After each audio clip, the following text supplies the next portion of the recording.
best part's not going to be here. Time to get excited.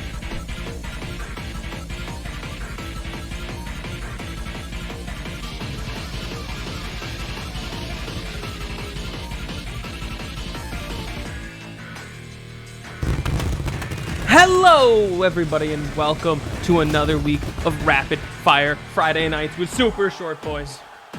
We have an incredible week for you planned out tonight. I'm your host, Austin Live, and this is brought to you live from Montreal, Canada. We have an incredible show planned for everybody tonight, including, based off of last week's results, the number one contendership for the Super Short title will be decided in our main event as we have B-Punch taking on Samson Payne. Both of these competitors put on an amazing show last week and look very strong coming into tonight's contest. Alongside this, we have a title match. The Tag Team Championship is on the line as Gourd Gang is taking on the Bobka Boys. Currently, the Tag Team Championship is vacant, so whichever team picks it up here is going to be winning it. Amazing. And I'm excited to see how this turns out. Before we get into the show, we have two things we would like to say. First thing we would like to say is a very special thank you to our friend Pistula Donkeles of the Pistula Donkeles podcast for taking over the role for the Rapid Fire Recap, which comes out every Sunday and will recap everything that happens on Rapid Fire Friday nights in a much shorter manner. But before we get into our show, I have one more announcement to make.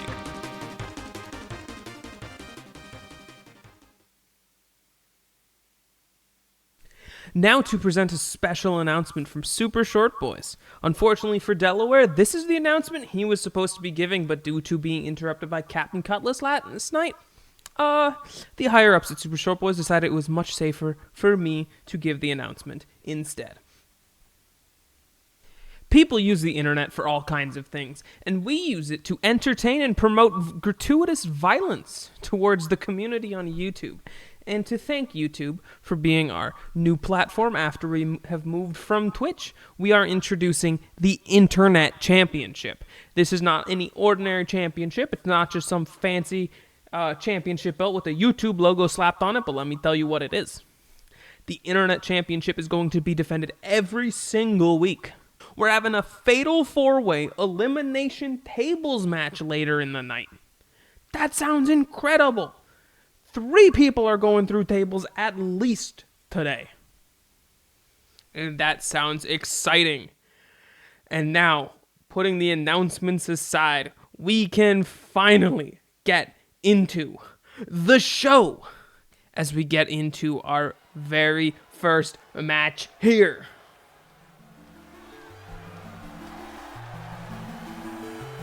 And to kick off the show once again, we have Psych Radis making their appearance tonight. Over the previous week, there has been some criticism to Psych Radis' performance by some podcasters online, and their devout fandom has very much turned against Psych Radis and even threatening them to judo throw them across the ring like the plebes they are. And nonetheless, that's who Psych Radis is going to be taking on tonight. They're going to have to defend their words of Stay Mad and Dies from Cringe against the Pistula's Internet Militia, or PIMP as an abbreviation. No one's quite sure where that second P comes from, but I'm not going to tell them that. We have the team of the Ninja-born Critic, who apparently comes from a long line of ninjas and is a brown belt in judo. Along with his tag team partner, we have the Cobalt Neo Neko, who's a cat boy.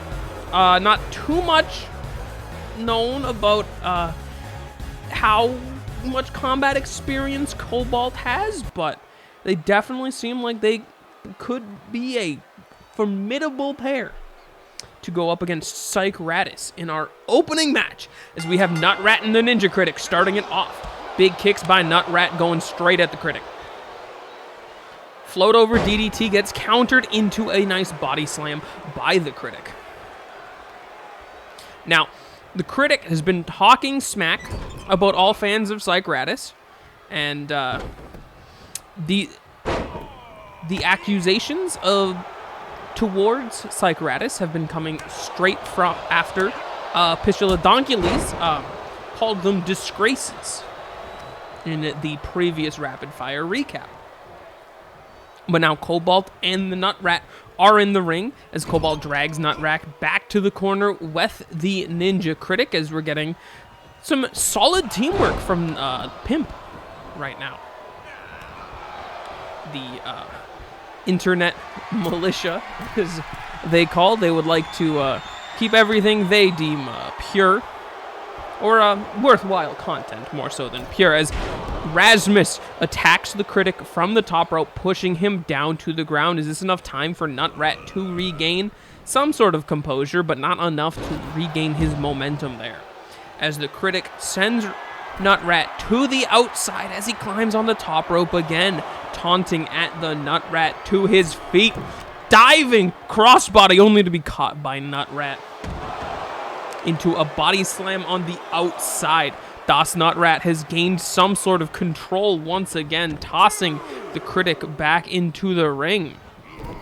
Dangerous to be entering from that side, but appears to have dodged Critic's sliding baseball kick on the way up, but not that right hook.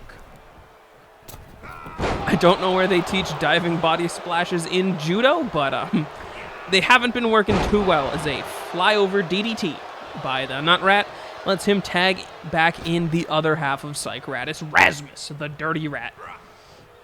Now, Rasmus, you could argue that Rasmus is the one who started this by responding to the trolls on Twitter.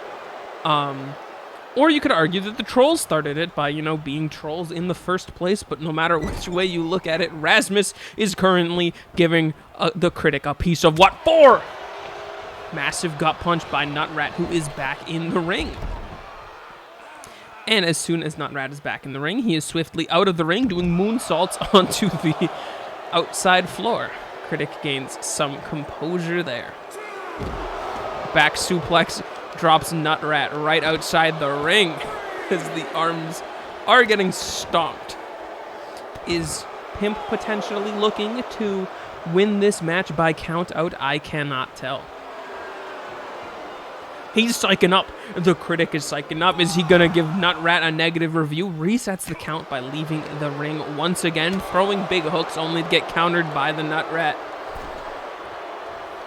You can tell that Psych Radis is looking to pick up a big win tonight, as they were eliminated in the first round of our tag team tournament last week, as we get the Cobalt Neo Neko in the ring right now, dodging a flying forearm by Rasmus into a spinning reverse DDT. Not quite sure what you would want to call that there. Looks like he was going for some maneuver, but Rasmus is in control against Cobalt here. Big back body drop to the internet troll.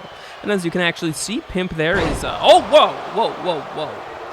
I interrupted myself there as Rasmus is getting some very unique offense in here.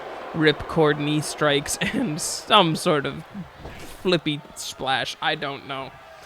It's like Nutrat is getting kind of confused as to where his opponent is at that moment. But if you notice, Pimp is rocking t-shirts for the Pistoladoncules podcast, which is a proud partner of Super Short Boys. A monkey flip into a spine buster counter, I think. But the Pistoladoncules podcast, good friends of Super Short Boys here, but not the biggest friends of Pimp. We are, but they're here. They're part of the roster. Let's go as we get a nice float over DDT there by Nutrat, trying to get Cobalt to be on the mat. Rasmus up on the top rope. Critic tossed almost out of the ring. Rasmus is back in the ring, but the Critic has to go over back to his own corner. Rasmus climbing to the top rope there. Is he going for his signature? No, he's going for an elbow drop. Not his signature move, though. Now is he going? Oh. Here's the Rasmus's big body splash that he... Cobalt has moved out of the way. The Ninja Critic is back into the match. Massive knee strikes by Rasmus as he goes for a quick pin, but I think Cobalt's going to be able to break it up. And then swiftly dodge Nutrat's counter attack. Huge forearms there by the Critic to Rasmus. Cobalt coming in once again. Looks like they're going for a bit of a double team on Rasmus. No, Rasmus is holding his own against both members of Pimp as Psychoratus is in control of this match. And in the wise words of a rat, stay mad.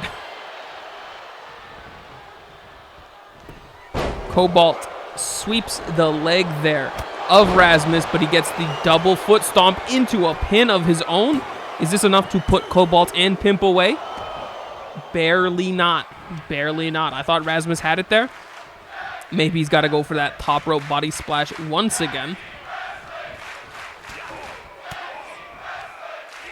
Okay, the crowd seems really enthralled by the fact that this is a tag team match. And if they're loving tag team matches, they will be excited for the tag team championship match coming later tonight. Cobalt is gaining some control as he's going for that...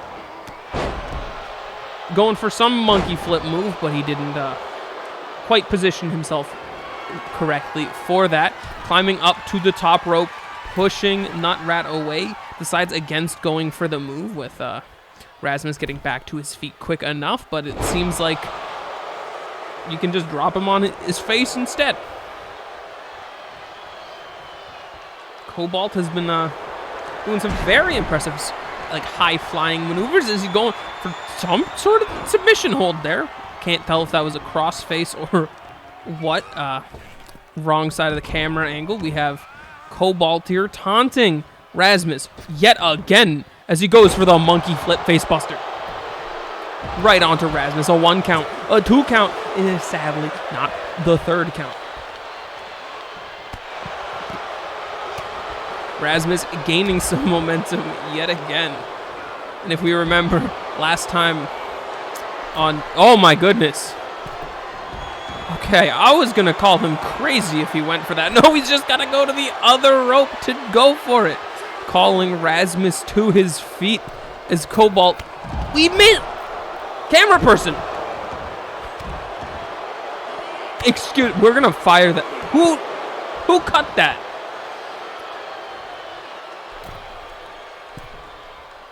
Nutrat getting some offense in onto the Critic as Cobalt jumped off the top rope to do something, but we didn't see it, camera person. Cobalt and Rasmus back in the ring yet again. Neck breaker onto the Dirty Rat by the future cat, I guess. Rat, wait, no, Nutrat's the legal person. Rasmus tagged Nutrat, okay. Bit of confusion there, I guess, from Cobalt, but manages to lay out both members of Psychoratus. Climbing to the top rope. Quick reversal by Nutrat. As we get another neck breaker from the Cobalt Neo Neko. Nutrat and the Neko in control. Or in the ring, my bad, but Cobalt is in control. As he goes to tag in the Ninja-born Critic. 3rd generation ninja. Source him, but we can't disprove it either. So, he seems trustworthy enough that we will roll with it. Much like Pimp was hoping to roll their way to victory with that pin there. As Nutrat, yet again, is trying to gain control for long enough to hit his moves. Positioning, I don't know if it's the positioning of Pimp or a bad positioning of Cycratus, but it seems like anytime he goes for a top rope move or a springboard move of some kind, that Pimp is just too far away. As Cobalt manages to break up the pinfall just in time, denying Cycratus the victory. Nutrat on the second rope as the Ninja Critic gets back to his feet. Rasmus and Cobalt outside of the ring, spinning moonsault DDT onto the Critic by Nutrat. Double foot stomp.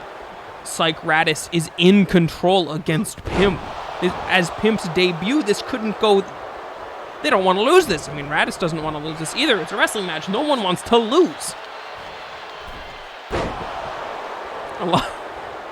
As Cobalt is back in the corner, Critic is in control against Nutrat. Rasmus down on the outside as well. Back body suplex. Rasmus back on the ropes, it appears. The Critic is taunting as Nutrat is slowly going. They didn't realize Rasmus was back on the ring. They thought Cobalt took Rasmus out, but if there's one thing we know about Rasmus, is he knows how to take a beating. Rasmus has been dished out so much punishment from Captain Cutlass in previous incarnations that it's going to be hard to keep him down for that long.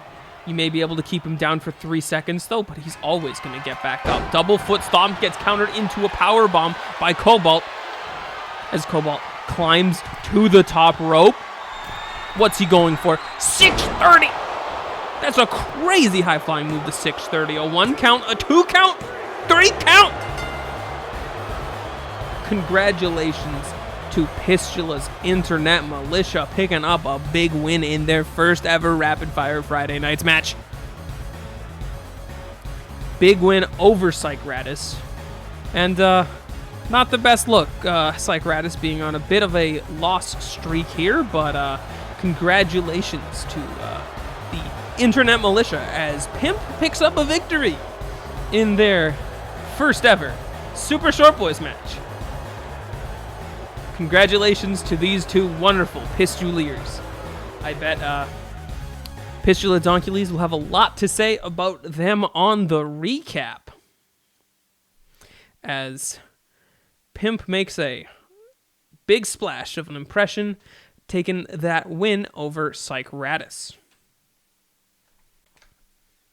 As we get into our next match of the night, featuring a very excited little guy who just can't wait to step in the ring, tweeting out earlier this week how excited they are to finally be making their Super Short Boys debut.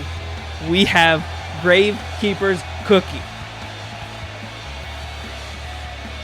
Gravekeeper's Cookie is just a little guy who loves to fight. Gravekeeper's Cookie is, I believe, a barbarian. In, technical standards, is a barbarian, I believe. I could be wrong about that. I'll have to fact check that another time, but Gravekeeper's Cookie is looking to make a huge impact here in Super Short Boys, and he's just so happy. Such a little guy. You can't hate him. And his opponent for the night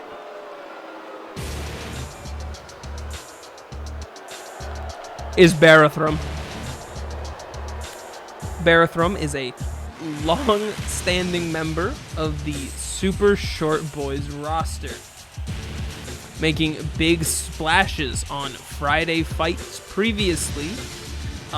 This is his first match of the Rapid Fire Friday nights. Previously, Barathrum has made a challenge to some individual We still aren't too sure who that individual is. Maybe it was Cookie. Maybe this is the match he waited so long for and was demanding last week. That Cookie was hiding somewhere in this timeline and he must fight Gravekeeper's Cookie. But I would doubt that, as Cookie was not hiding. So not hiding, in fact, we did announce Cookie was on the roster before the first show even aired. But it could have been Cookie. I would doubt it, though. But, Barathrum, who's famously not even from this timeline. Barathrum was from an alternate timeline, who has then come over to this timeline as, he has a better shot of winning. Apparently, we're not as strong as other timelines. So, he's eventually going to win the championship, he claims. But I think Cookie's going to show him 1-4 when it comes to the power of this timeline, as we have Gravekeeper's Cookie and Barathrum going right at it to start. The strength of Gravekeeper's Cookie, tossing Barathrum around, hoisting him in the air like a child. Power bomb by Cookie. Is Barathrum gonna get this decimated by Cookie? No, he's got the flying head scissors takedown to Gravekeeper's Cookie. Barathrum is in control. Barathrum is more on the technical side, while Gravekeeper's Cookie, he may be short and he may be just a little guy, but he's definitely strong, as we can see when he hoisted Barathrum into the air. But Barathrum dancing around the ropes into a fancy arm drag, kind of just showing off against the inexperience of Cookie here, as that running clothesline knocks Barathrum to the ground. Elbow strikes by Cookie, tossing Barathrum into the corner here. Elbow strikes by Barathrum, knocking Cookie into the ring. Dodges Cookie's offense into a springboard DDT. Barathram's experience is showing here. Seems like Barathram's able to get all the strong offense in here with a strike just to Cookie's jaw there. Hoisting Barathrum in the air as small Cookie does, but gets countered into a pinfall attempt by Barathrum.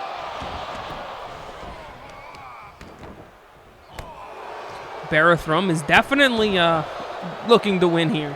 While this would be the biggest win of Cookie's career because it's his only match he's ever done, big body slam by Cookie, Barathrum's definitely going to want to try to pick up the win here as well. Big splash by Cookie. If Barathrum is going to call out someone who's hiding, I guess, winning is going to help intimidate them somehow. Float over DDT, countered by Cookie into a body slam. Barathrum's taking so many big hits from Cookie now. Leg sweep by Barathrum. Barathrum is definitely showing some resilience here as he's charging up his own move. That's Cookie's move! What? What is Barathrum doing? Almost securing the victory with Cookie's own move? That, when he picked him up on his shoulders there, I could have sworn that was Fire Snap. But Barathrum's just taunting Cookie there, I guess. As we have a modified sharpshooter here by Barathrum, trying to pick the win up with Fire Snap. Cookie, I guess, just couldn't let that happen as Gravekeeper's Cookie is trying to get his way back in here. Float over DDT, countered again into a body slam.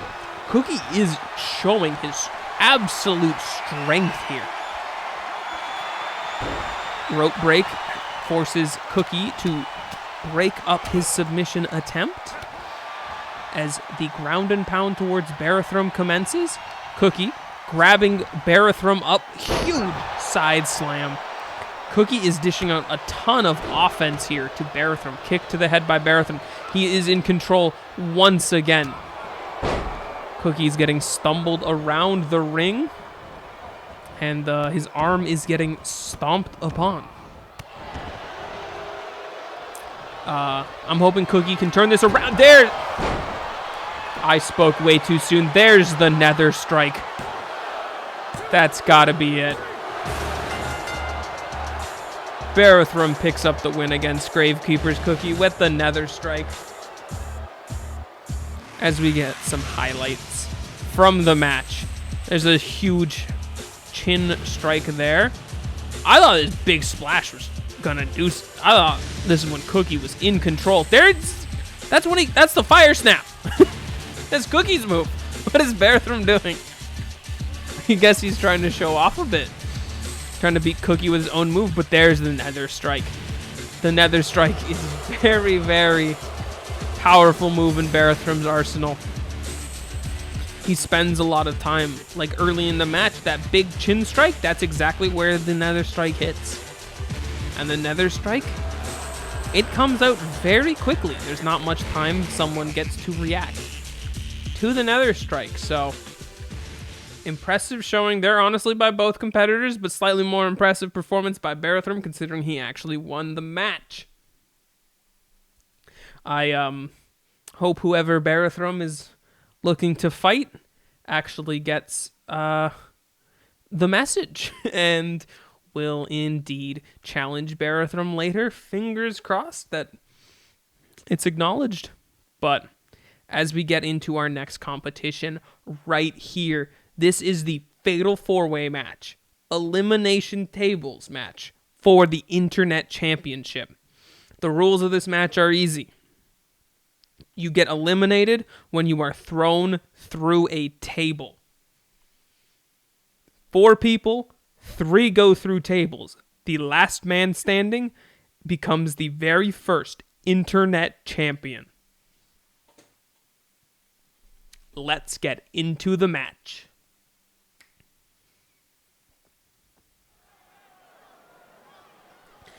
As our first competitor comes down to the ring. And for those who don't recognize the music, we have Casanova.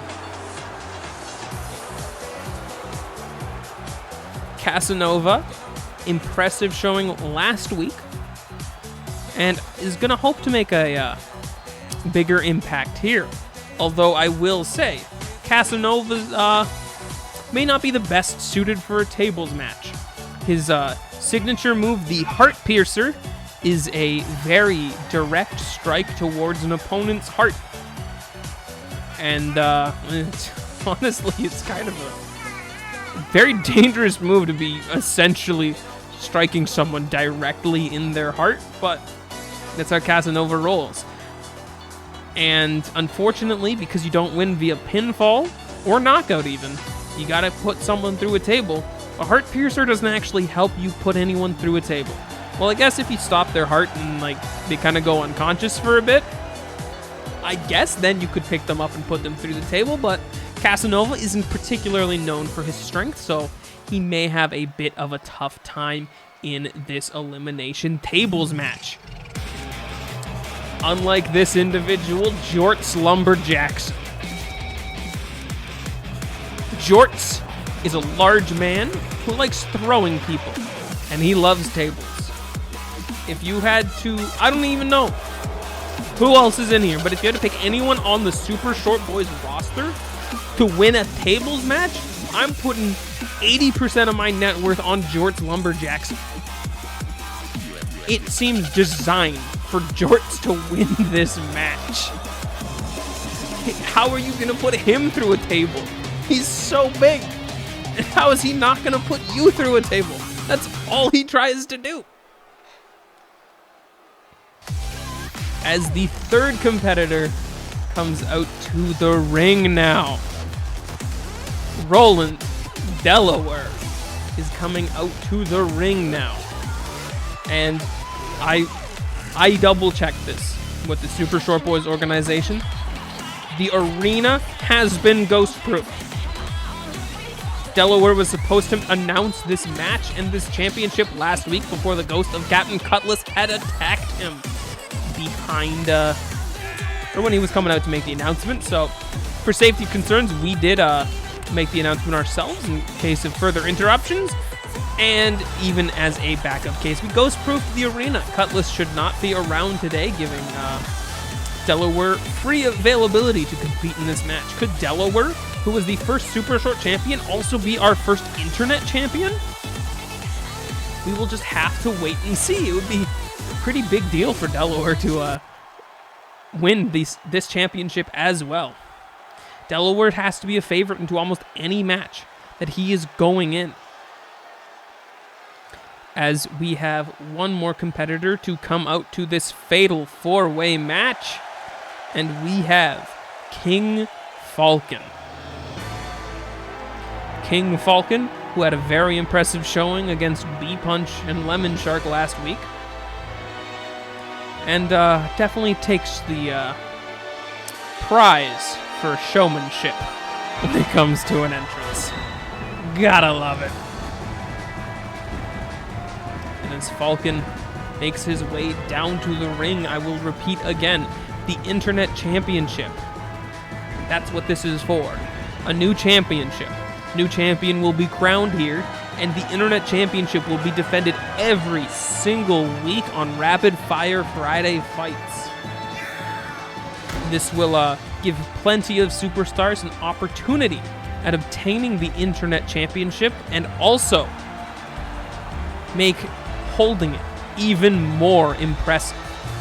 Because you can't just hold it and not fight. You gotta be a fighting champion whether you like it or not. As we are ready to get into this Internet Championship match, which I absolutely promise you, the audience at home, Captain Cutlass will not interfere in this match. That is an Austin Live promise to you, the viewer. As our four competitors square up for this inaugural championship match, Casanova and Delaware fighting off to the side. Big suplex by Jorts. Throwing people around like that, how is he not the favorite in this match to win? We have one table currently set up at ringside there. Several more are placed under the ring for superstars to grab at their own convenience, as Casanova and Jorts seem to be in control of the match currently. Big strike there as Falcon throws elbows at Jorts Lumberjacks, and Casanova is in control against Delaware, who has yet to step in the ring with any of these new competitors to Rapid Fire Friday Nights. Delaware, the original anime protagonist. It's hard to not have Delaware as a favorite in this match, despite Jorts also being a favorite. I gotta put my money on Jorts though. 80% of my net worth is going to Jorts. The other 20% is going to Delaware, as Jorts is just tossing Casanova around, reminiscent of the triple threat match last week, as Falcon is taunting in the corner, telling everyone to bask in his glory, as Jorts proceeds to beat Casanova up. There's the bear hug onto Casanova. Unfortunately for Jorts, it doesn't matter if he taps out. You can only win by putting someone through a table. Unfortunately for you, Jorts, a submission doesn't put people through a table. Falcon is going for the double underhook DDT on to Delaware. Casanova is also gaining some momentum. He's going outside probably to pick up a table of some sort, as Delaware and Falcon are battling it out in the ring. Gutbuster to Falcon by Delaware, who's setting up in the middle of the ring. Looks like he's going for the Crystalline Crusher. Hits it onto Falcon. That is a classic signature move there by Delaware with the Crystalline Crusher as he climbs the top rope. Unfortunately for Delaware, you could go for the pin now, but it's not going to do anything until you put someone through a table. Elbow drop off the top rope again. No one has set up a table in a position to be broken, though. Delaware is trying to squeeze by Jorts there to obtain a table. Falcon is back up on his feet with a table in hand, striking Delaware. in the head. Falcon has the table set up in the middle of the ring, lifting up Delaware. Delaware's launched through a table already. Delaware's the first man out. Holy. Now we have Jorts and Falcon in the ring. As Falcon sets up another table, is he gonna just throw Jorts through it now? No way. One of these two is going through a table, like, right now.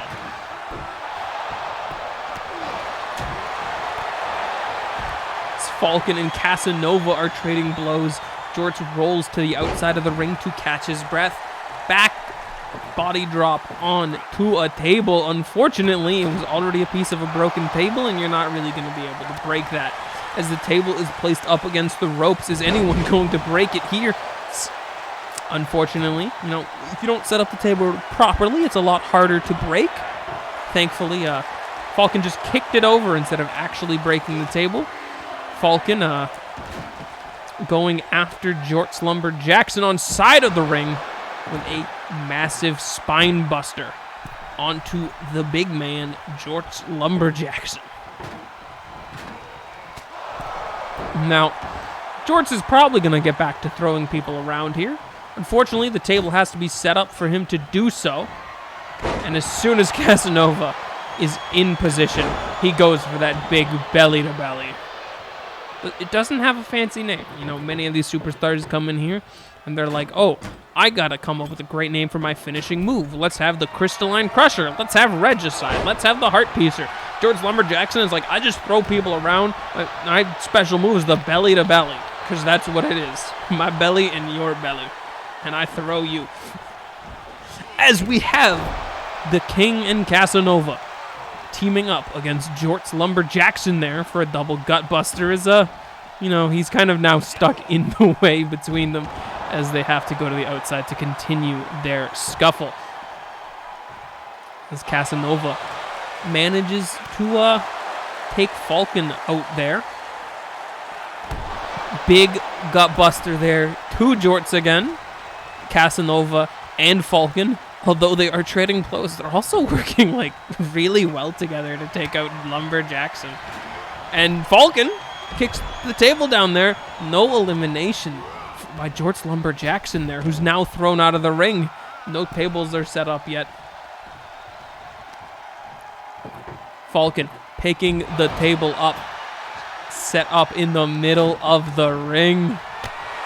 Kick to the back of Jorts.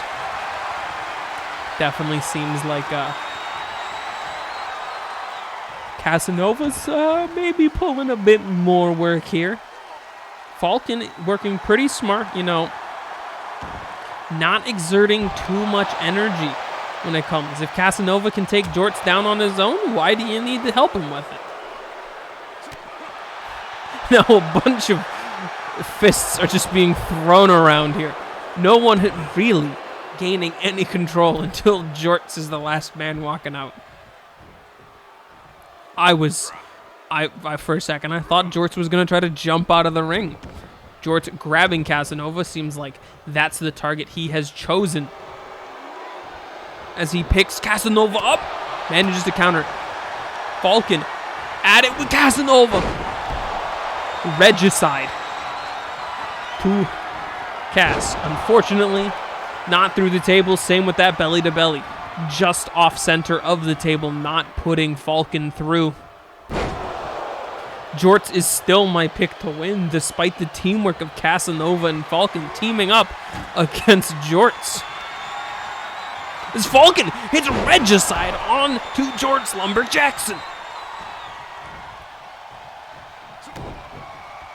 Kick to the gut by Falcon into that double underhook DDT.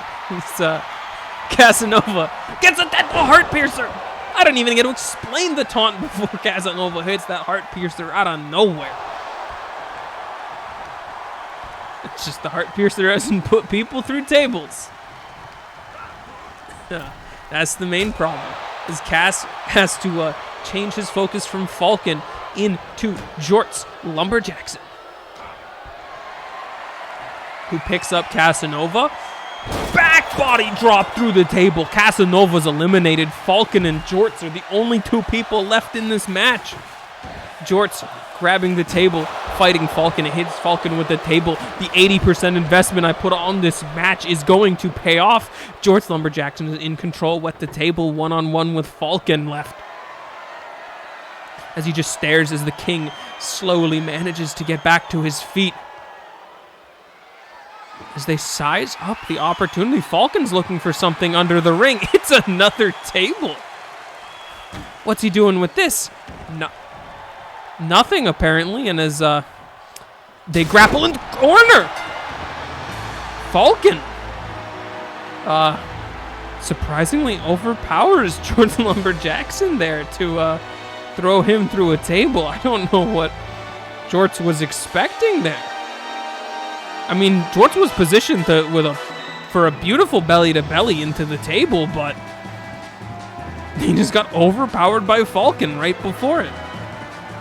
As you saw, Delaware was eliminated early. There's a sick heart piercer by Casanova as your first ever internet champion is crowned. All hail the king, baby, as Falcon comes out victorious against Mike Casanova, Jorts Lumberjackson, and Roland Delaware to become the first ever Super Short Boys Internet Champion, which he will swiftly have to defend next week.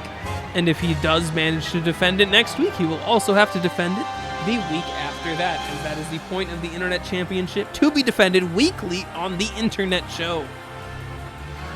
But in the meantime, bask in the glory, as your king is also your champion. That was an exciting match. 4-person elimination table, that's a lot to handle. And as exciting as that match was, we got to keep rolling right into our tag team title match, the finals of our tag team tournament for the vacant championships.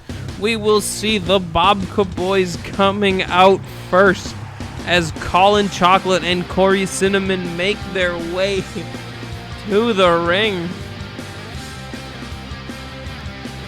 As their music blares, you can see them getting pumped up for this match. Big win last week over Hellions of the Moth, who will be competing later tonight in a different match. We have the Bobka Boys looking forward to winning their first championship in Super Short Boys, as the previous tag team champions did not re-sign with the company for Rapid Fire Friday nights. Fortunately or unfortunately for the Bobka Boys, one of our other long-standing teams did re-sign. The ever so fan displeasing, no one causes more outrage than Gord Gang Gang. Les Citrouilles and L'Aubergine, both making up the team of Gord Gang Gang, picking up their win last week over Psych Radis. The gang is much anticipated to walk out of here as tag team champions. They already got enough gold on their neck. I'm sure both of them would like to add a nice big belt to their choice wardrobe. I wouldn't believe that anyone else other than these two would be picking out their outfits. Gang Gang having a long history in the Super Short Boys organization, dating back very long, actually. I believe our second ever show, Citrouilles showed up. But, yeah, they're looking to win the tag titles in this match, as Bobka Boys will be as well. There's our tag team championship right there. Our nice red and blue belts with some faux crocodile leather straps. Those belts clash as much as Gang Gang's outfit, but the Babka boys would love to hold them as well, as we get quick chops from Corey on to Citrui. Corey is the one with the long sleeves, as Colin's the one in the long pants. Huge forearm to the back of the neck of Citrui. Colin is in the ring now against Citrui, getting punched in the stomach by the orange bastard. Reverse suplex by Citrui, gaining control in this match for the Gang Gang. Gord Gang Gang is not known for the technical aspects of their fights, but one thing Gord Gang Gang does maybe better than most, if not any single team in the Super Short Boys roster, the teamwork of Gord Gang Gang is super commendable. L'Aubergine and Citrui tend to always be on the same page, and that page tends to be the last page of the rulebook because they don't bother following them.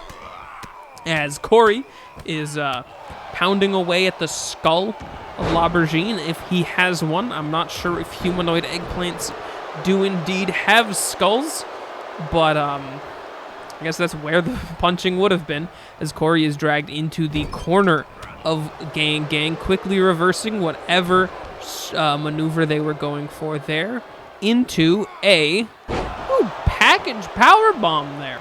Very fancy technical move. You got to bend the leg in proper ways, place the arms in order to have them fall effortlessly on their back with no chance of cushioning their fall. Big kicks by L'Aubergine. L'Aubergine, not the biggest man on the roster, but definitely the biggest man in this match. L'Aubergine, known for his signature move, the based boot, a massive discus kick to the skull of his enemies. We have a nice alley-oop here by L'Aubergine, just throwing Corey around. Corey's probably going to have to look to tag Colin in once again. L'Aubergine dragging him out into the corner as we get a nice tag team maneuver here being set up by Gang Gang. Taunting Corey, baiting him into a senton by Citrui. That's what I mean when I say the tag team of Gang Gang is always good. Boston Crab comes out there by Citrui, but gets his head rocked by Colin. And it seems like Gang Gang just baiting Colin to come into the ring as the ref is being distracted by L'Aubergine as they're going both after Corey. Corey could have taken this opportunity to tag in Colin, but Colin's been taken out by Gang Gang. Corey is stranded in the ring here. Back suplex there by Citrui. This is what I mean by the tag team strategies of Gord Gang Gang, where they just play the tag team. They play the tag team match better than anybody else. They would personally be my favorites to win this match, but I'm not going to be doubting the Babka boys. As Colin has to go back to the side of the ring. He's not allowed in as he's not the legal person, as Corey begins to chase Citrui to the outside of the ring. They're battling on the complete outside of the ring as we get the package power bomb here, dropping Citrui neck first onto our padded concrete. So it's not as bad as pure concrete. It's just slightly better than pure concrete. Arm drag. Citrui is in control against Corey, planting him on the ground. There, Citrui is going against Corey on the outside, but this is technically a title match, and it can't be won via countout. So Corey there has to reset the count. I'm sure both of them were keeping close eye on the referee count as Corey's going after both members of the Corey's going after both members of Gord Gang Gang. We have two food-themed tag teams here, and sometimes names get a bit scrambled. I don't think I could have picked a tag team match with more confusing names than Corey Cinnamon, Colin Chocolate against Le Citrouille and L'Aubergine. Very confusing names with what we have on the roster, as Corey is thrown directly into that steel ring post. Citrouille taunting a bit before resetting the count. L'Aubergine was probably looking to do something there, but if the ref's looking, you don't want to get disqualified. Clawing at the face of Corey. And see, the interesting thing here is Gord Gang Gang not only has taken this out of the ring, which is where the Bobka Boys would, want it to be, but it's also on their side of the ring. L'Aubergine distracting the referee by coming in early, but it didn't work. The distraction actually let Citrouille get knocked down as Colin is finally being brought into this match. Unfortunately, he is backed into the corner of Gang Gang. The younger brother of the Bobka Boys, Colin Chocolate, didn't get the impactful tag that he wanted, but he does not manage to counter the suplex of Le Citrouille. Big body drop by the orange bastard as he tags in L'Aubergine. Surprisingly, I don't think anyone's referred to L'Aubergine as the purple bastard. But I think if anyone on the roster is a purple bastard, it's not even L'Aubergine. Huge brainbuster by Colin there, as Le Citrouille manages to break it up there. Pinfall, that was close. The signature move of the Bobka Boys. Let's get a replay of that big brainbuster for a moment. Colin getting the package pile driver on the outside there.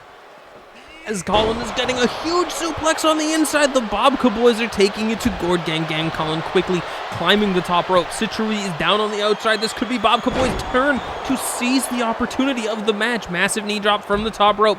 Colin taking out L'Aubergine in the middle of the ring, stomping on him. Is this going to be the chance for the Bobka Boys to seize victory for themselves? Looks like they're trying to get a bit more damage done to L'Aubergine before going for that pin attempt.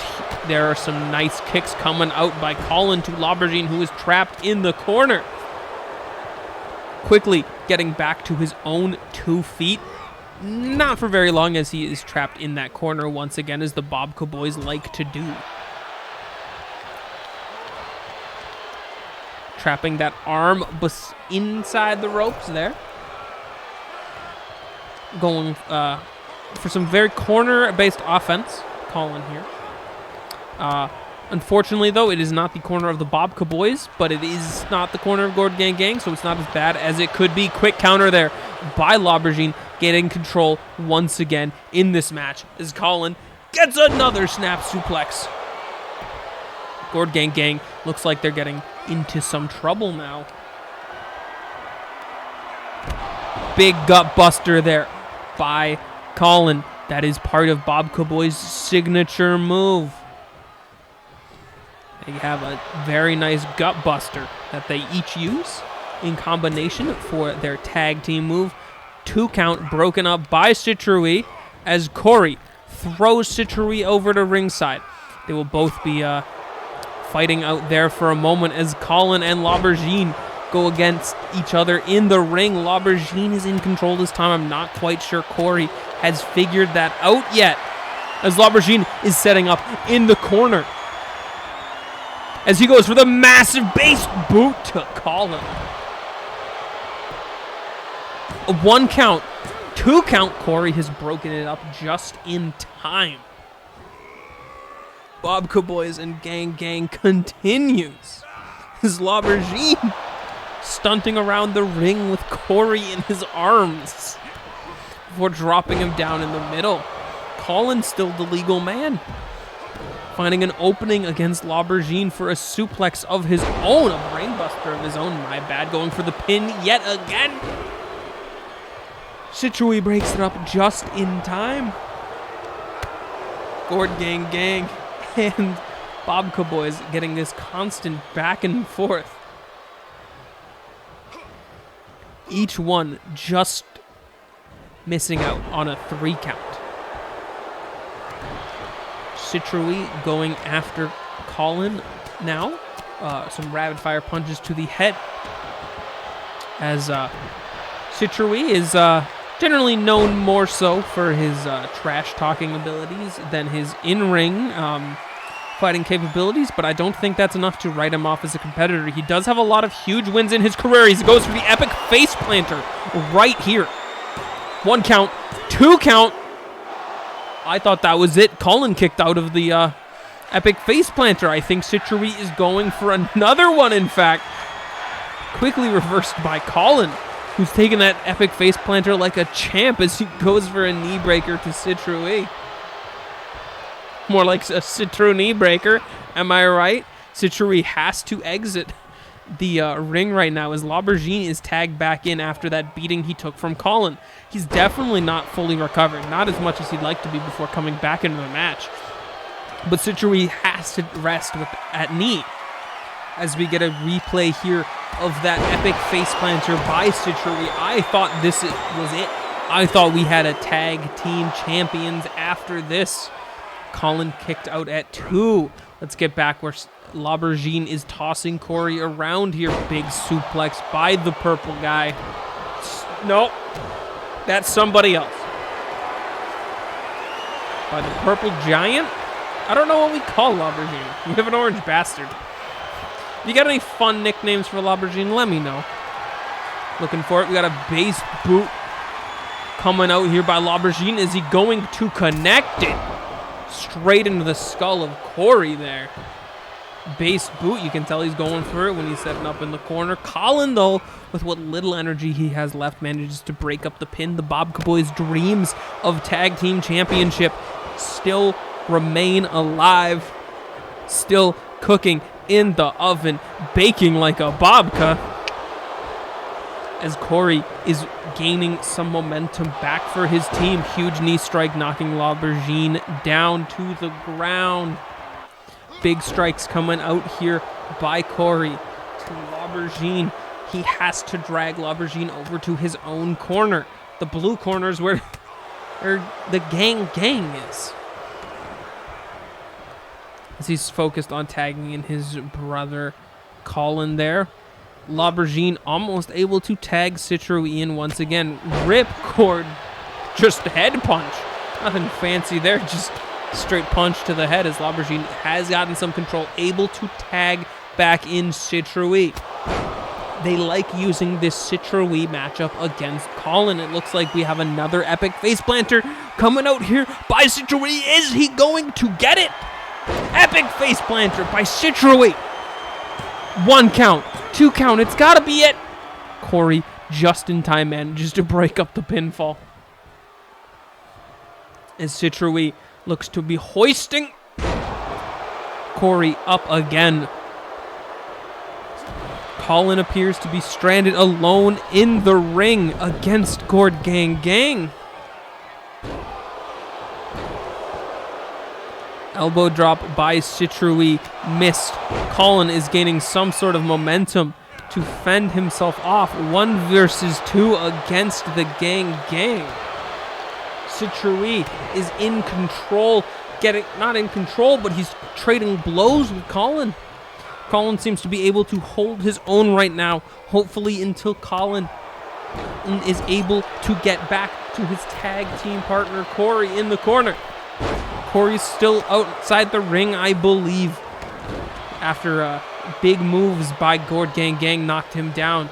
There we see Corey being able to grab the ring ropes and hoist himself back towards his own corner as Colin is trying his best to take out Gord Gang Gang. Back suplex. The Bobka Boys have held on through so much turmoil. As Corey is now entering the ring against L'Aubergine. Going for the gut buster of the Bobka Boys. 1 count. Citroën's breaking it up. It's too close. As Bob Caboys throws Citroën out of the ring. Colin is going on the outside to make sure Citroën stays down. As Corey overconfidently goes for another gutbuster to take out L'Aubergine. I don't think Colin has realized that L'Aubergine is in control now as Corey swiftly gets knocked down by L'Aubergine, who's going for the base boot. Colin doesn't notice. Colin doesn't know. L'Aubergine hits that base boot onto Corey Cinnamon, dragging Corey in the middle of the ring.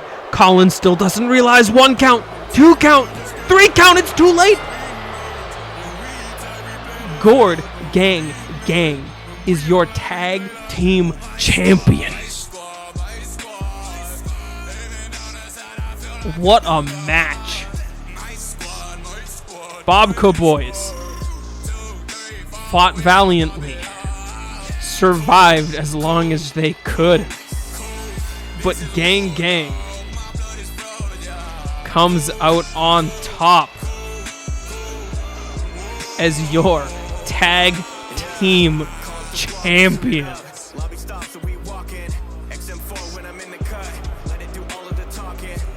Believe me, you won't hear the end of this. I'd be surprised if Citroën doesn't have tweets drafted as like a save.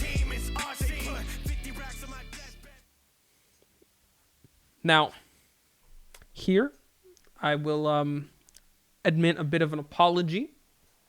Last week's show was only about hour and 12, hour and 10 minutes-ish. This episode is quite a bit longer, as we have surpassed the hour mark and we still have 3 more matches to go. And I apologize for that.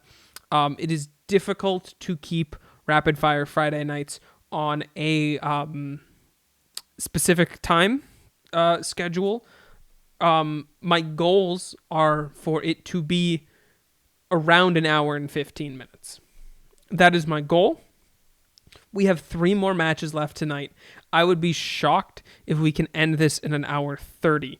I give my apologies, but just with how matches go, they only go as long as it's going on, and we have a set amount of matches we do every week, and sometimes that number goes over, and with competitors putting everything they have into these title matches, that it's hard for me to keep the show at an hour and 15 minutes. So I apologize if we're going to be going over the time limit that I like to. Biggest apologies from me to you. But yeah. We will be moving on to our next match to try to get it going back to rapid fire times. As we have coming out to the ring, making his Super Short Boys in ring debut, we have Azure Ballet. Azure Ballet coming out to the ring. Now, Azure Ballet is a protege of a Super Short Boys fan favorite in La Mosca, who has been training this other masked wrestler to compete. And we saw Azure Ballet last week at ringside for La Mosca versus the Burple Guy. And we definitely had some unfortunate incidents happening last week that Azure Ballet bear witness to, and we'll be looking to get some revenge against the Burple Guy for. As we can see here, last week, after La Mosca defeated the Burple Guy, he holds out his hand, looking for a nice handshake. We think Burple Guy's gonna... Oh, no. He kicks La Mosca right in his family jewels there. And after that big display of cowardice by the Burple Guy, Azure Ballet is going to be stepping in to get revenge on behalf of La Mosca, as La Mosca had to sit out this week, unfortunately for us. So Azure Ballet will get revenge on behalf of his mentor against the allegedly murderous Burple guy. And before we even get into this match, I think it is important to say how this is actually a no disqualifications match. Okay? This is the revenge we get. Burple guy and Azure Ballet are both able to use whichever weapons they like in this match. You cannot be disqualified in this match. Anything goes. You could say it is no disqualifications. You could say this is extreme rules. It is no holds barred. Whatever fancy terminology you would like to use. Weapons are prohibited. And if anything Burple Guy has lied about on Twitter has to go for, Burple Guy is not a stranger to killing people with weapons, although I find that very difficult to believe as we get into this no DQ match. Azure Ballet starting things off, tossing the Burple Guy into the ropes, going after the legs there, and I would assume we can find some sort of nice high-flying action here by Azure Ballet making his debut, as Burple Guy is going for his, slow, more grapple focused wrestling before, as he goes for an armbar here right off the bat against Azure Ballet. As Azure quickly reverses it, punching the Burple Guy in the head there. Tossing him out of the ring to the side. No disqualifications. Any weapons you find under the ring can and are encouraged to be used, but Azure Ballet, trained by Lamosca. Lamosca, is more respectable of a competitor than someone like the Burple Guy. As Azure is thrown directly into the steps repeatedly by the Burple Guy. Now, I think the key with the Burple Guy is that he's willing to do anything to win a match. Considering he's kind of lame. I apologize for speaking the truth on that, as the Burple Guy lifts Lamosca's protege up to the ropes as he's just rubbing his foot in the face of Azure Ballet. Quick flurry of blows, but Azure Ballet gets a spinning DDT off from the springboard rope move. Azure is slightly in control now. That high-flying action surely taught to him by Lamosca, as he is not about to lose his control right now. Sliding DDT by Ballet. Flying leg lariat there, as he's using those strong legs to take out the Burple Guy. As he's waiting in the corner, going for some sort of move into a suplex reversal by the Burple Guy.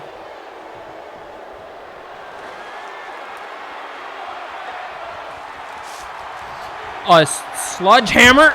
Oh, Burple Guy. Why do we have a sludge hammer under the ring? Burple Guy's trying to use a sludge hammer. Unfortunately, Ballet's a bit rattled by being hit with a sledgehammer. Double wing suplex there by Burple Guy, attempting to clip the wings of Azure Ballet. Has the Bluebird flew too close to the sun? We'll see, but I think he wants to go flying through those ropes as Burple Guy quickly slides out of the way. This is one of the better performances we've seen of the Burple Guy. He's actually showing some competence in the ring, aside from having to rely on that sledgehammer a bit ago.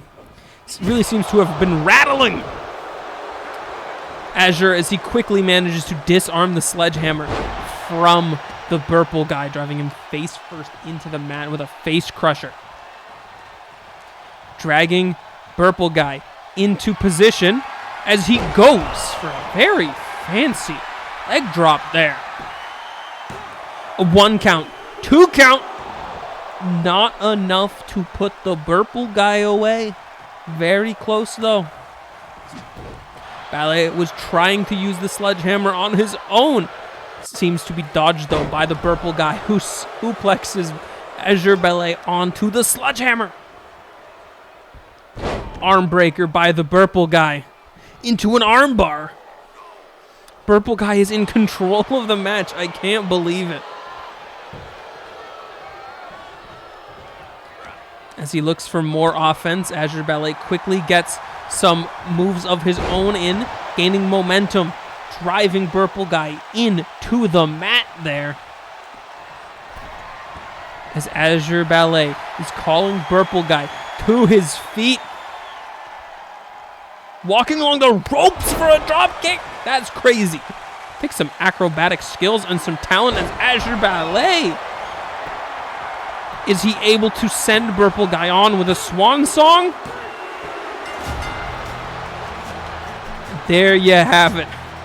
Azure has gotten his revenge for Lamoska and sent Burple guy along. As Azure Ballet gets to celebrate after the match. Burple guy's looking to assault him again. Ballet throwing hands. Get out of here, Burple guy. Get out of here. No one wants you here. As Azure Ballet rids Super Short Boys of the Burple guy.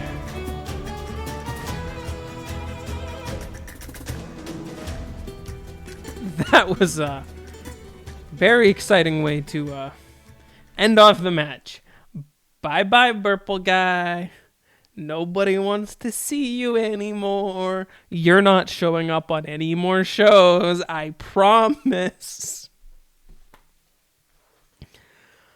And we go into our next match yet again. As we have a bit of a new group here. We have Salmon Money Inc., led here by their manager, the Salmon. The Salmon is a entrepreneur, a self-proclaimed entrepreneur, who has made investments in several wrestlers here in Super Short Boys, including Lemon Shark, who we have seen on a previous week, and his new investment opportunity, the large green man you see there, is referred to as Iguanodonus.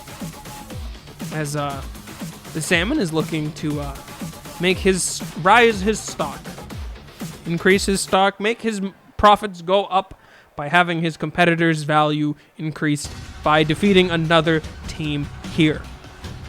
Unfortunately, for Salmon Money Incorporated, the team that they are up against is, I guess you could say, out of this world is a way you could describe them.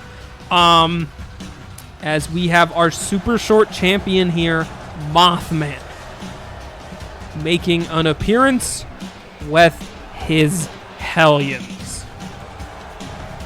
Out of this world, as in from the pits of hell, Salmon Money Incorporated is going to be taking on the Hellions of the Moth.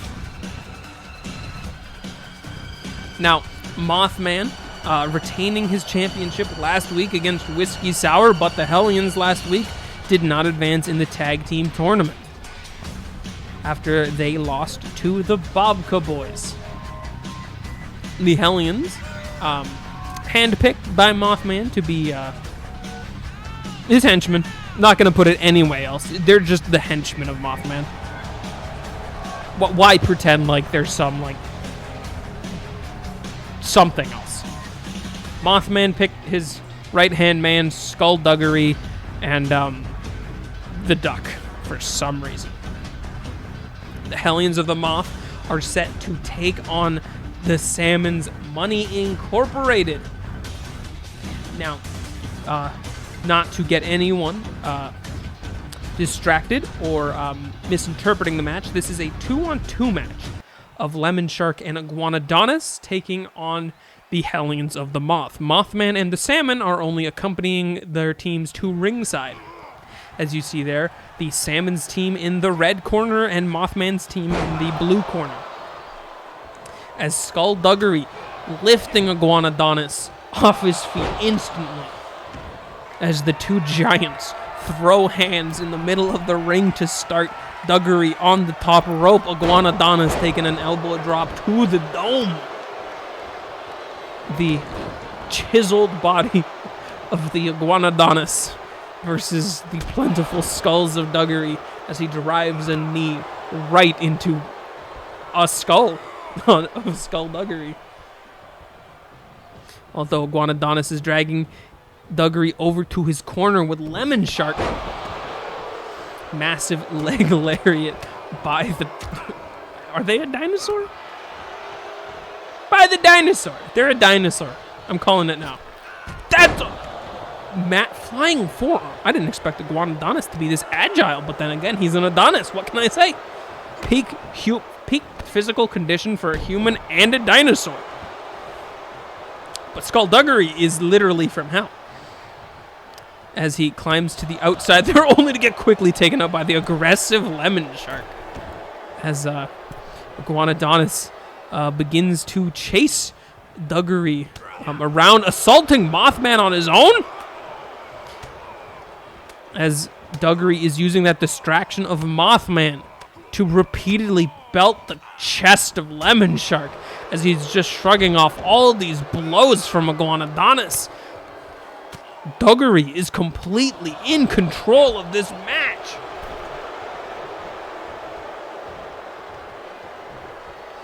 Duggery getting dropped on his back by Iguanodonus as Lemon Shark is tagged in to the match right now. Up against Duggery, getting tossed around by the Lemon Shark. Going for that count out sound. Salmon's team is assaulting Mothman on this side of the ring. That is not good.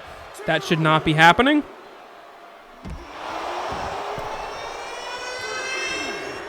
Story about that?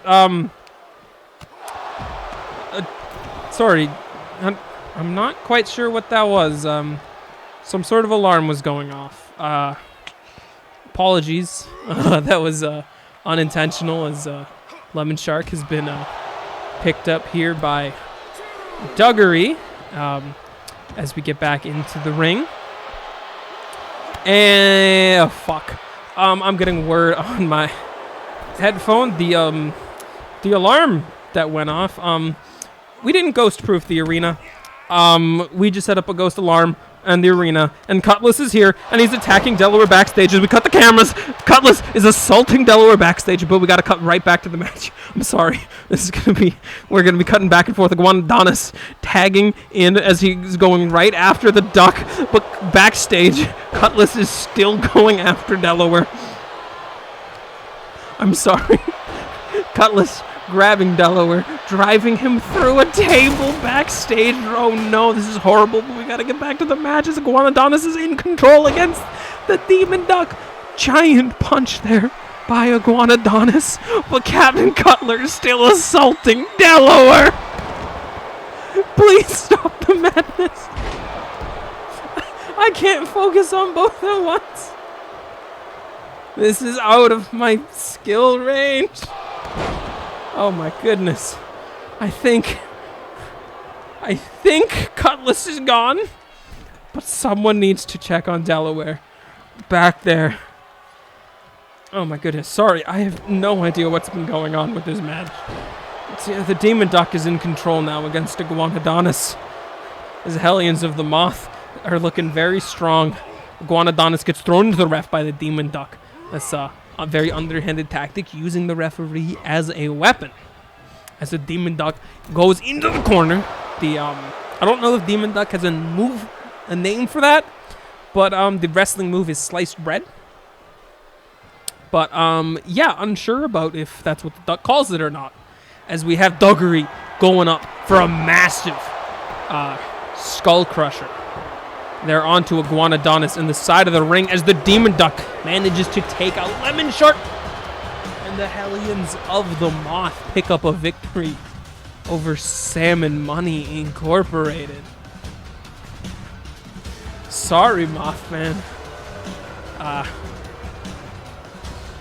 Your team did a great job, though. I wish I could have given the match the due respects that it deserved, but we had breaking news happening at that time.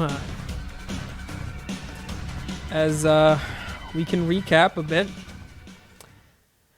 Delaware has been assaulted by Captain Cutlass yet again, and our ghost proofing of the arena was really only a ghost detecting of the arena. At least Cutlass had the courtesy to wait until after the Fatal 4-Way before assaulting Delaware. Delaware is currently being rushed to a near hospital as his skull was driven straight into the concrete of the parking garage. We will give updates on his condition when they come to us, probably over Twitter. But the show must go on, and we need to get into our main event, and you can guarantee Mothman will be watching this one closely. This match is going to be the #1 contenders match for the Super Short Championship. Two competitors with amazing performances last week. As the first competitor, B-Punch, is coming to the ring. B-Punch picked up a victory last week over the future internet future internet champion, King Falcon. Looking to give another impressive showing this week and go on to fight Mothman in the near future. Mothman, after getting backstage with his Hellions, is going to be paying close attention. You know that. B-Punch, fan favorite. You know what they say about B-Punch? People really don't like fighting him. Because whenever he gets that big punch on you, you know it stings. Gotta get that obvious B-pun in there at least once now.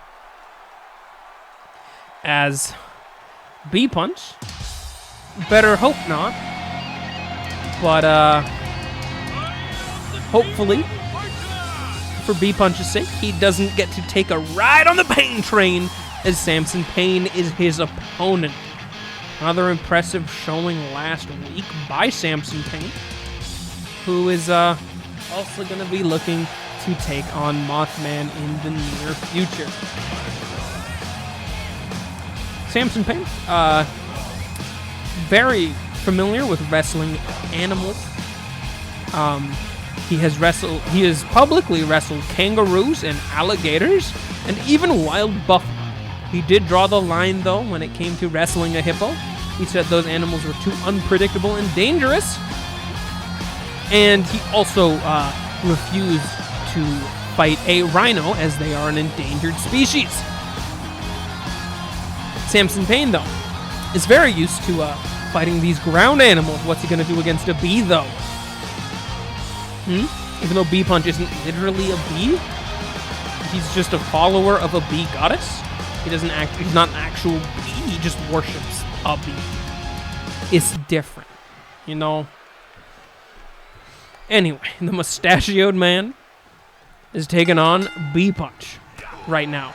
This is technically a Falls Count Anywhere match, meaning you are allowed to pin or submit your opponent at ringside as a huge spinebuster right off the bat from Samson Payne. Payne is an absolute powerhouse of an individual. We have two distinct styles of competitor here. Samson Payne is muscular. He uses his strength to throw people around, hoist them high in the air.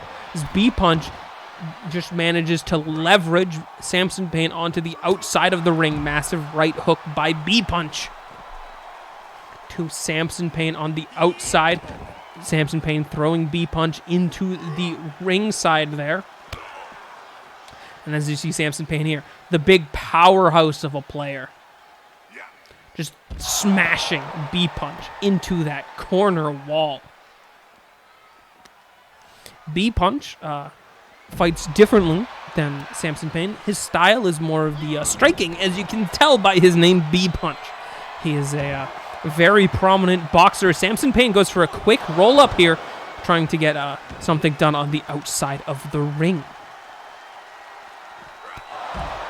Huge boot there by Samson Payne. B-Punch has had history in our organization, picking up wins against several notable boxers.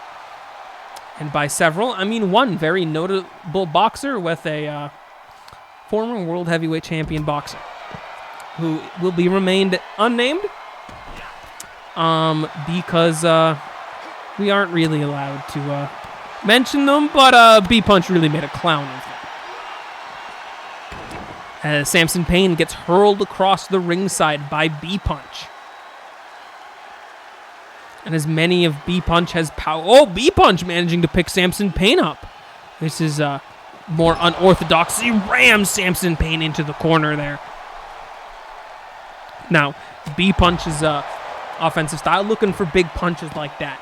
Really great knockout artist. Signature move, though, Bravala's Wrath sees his arm engulfed by a swarm of bees as he leaps through the air, using all of his might and potentially blessings of the bee goddess Bravala to knock out his opponent.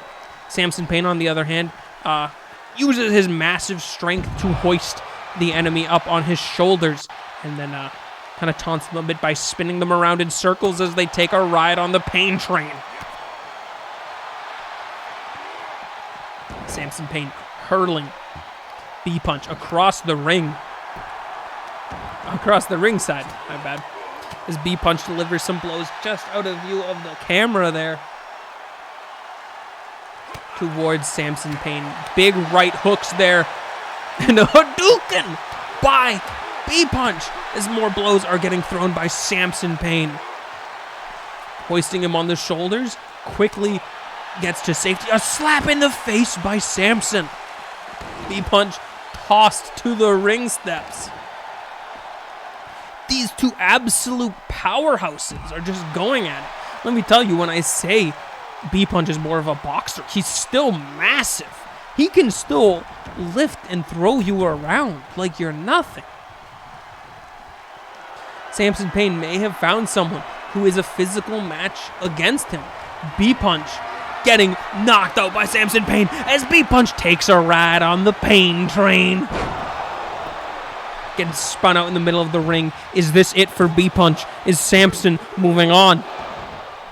Barely, not enough. B-Punch kicks out of the pain train there.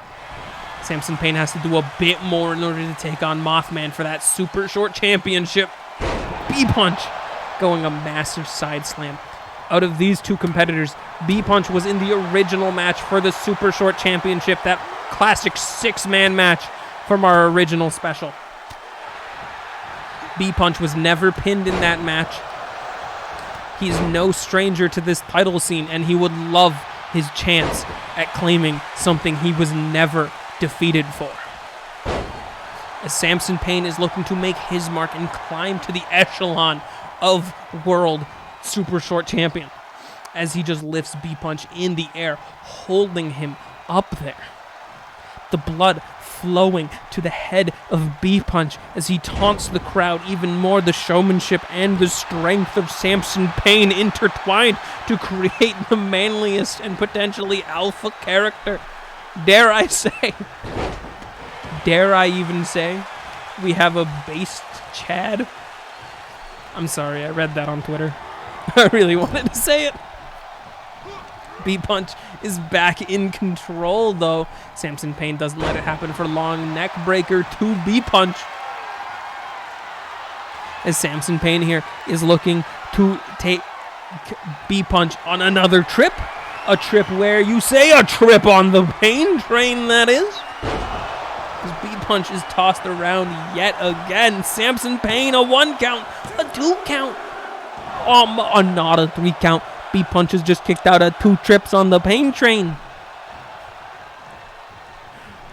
B-Punch is getting a round trip on the pain train, and it ain't enough. What can Samson Payne do? Huge head clap by B-Punch. B-Punch with those massive strikes to the head. Eventually, it's just got to wear down on you. Everything B-Punch does is a nice flying splash. You know, I didn't expect a bee to be able to fly like that is stomping Samson Payne. The more you fight bee punch, the more hits to the head that you get, the more concussed that you get. Your head can only take so much, and you just wither away fighting bee punch like this. His entire arsenal is just punching you in the head repeatedly. It's very effective though. Took out King Falcon and the Lemon Shark last week, and historically has taken out other strong competitors who can still remain unnamed. This Samson Payne, huge forearm, just racking the head of bee punch there in the corner, as Samson Payne is getting hyped up once again, delivering more to bee punch. Oh, big strike to the head. Almost knocked the mustache off him there. Bee punch quickly dragged to the ground yet again, as Samson Payne hoists bee punch up over his shoulder. Samson Payne climbing to the top rope. We don't really see him do this. It's uncharacteristic for the mustachioed man, calling bee punch to his feet off the top rope. Double axe handle gets countered into a gut punch by bee punch. Bee punch in control.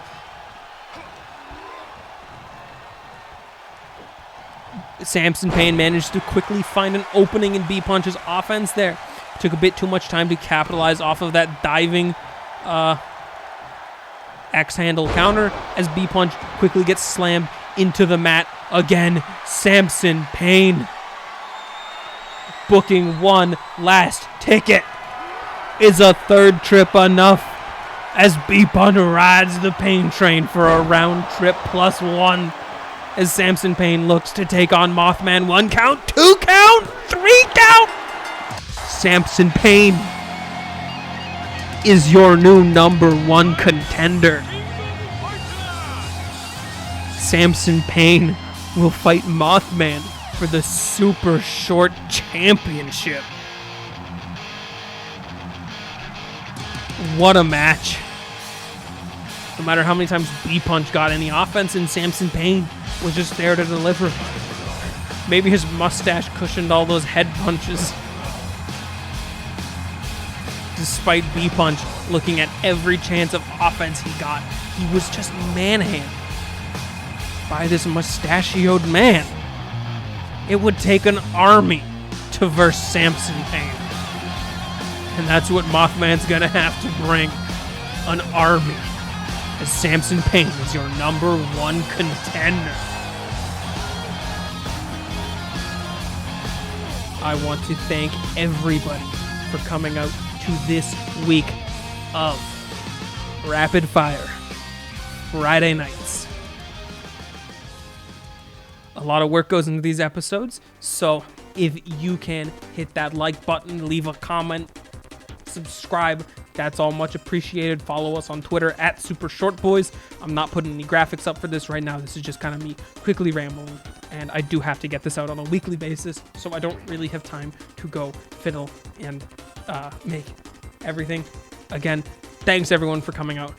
I've been your host, Austin Live, and we will be posting our recap show on Sunday, the Rapid Fire recap, as Rapid Fire Friday nights will continue again next week. For updates and story developments, please follow at Super Short Boys on Twitter. Any tweets and stuff are faked just for this show. And it's a lot of fun and entertaining just to have the developments on there. And once again, I've been your host, Austin Life. Please like, subscribe, comment, share. I did this before, and I want this show to be much better. I wanted this show to be the best that it can be, and I want this to be a solid portfolio piece as well. Until next time, everybody, I've been Austin Live, and peace out.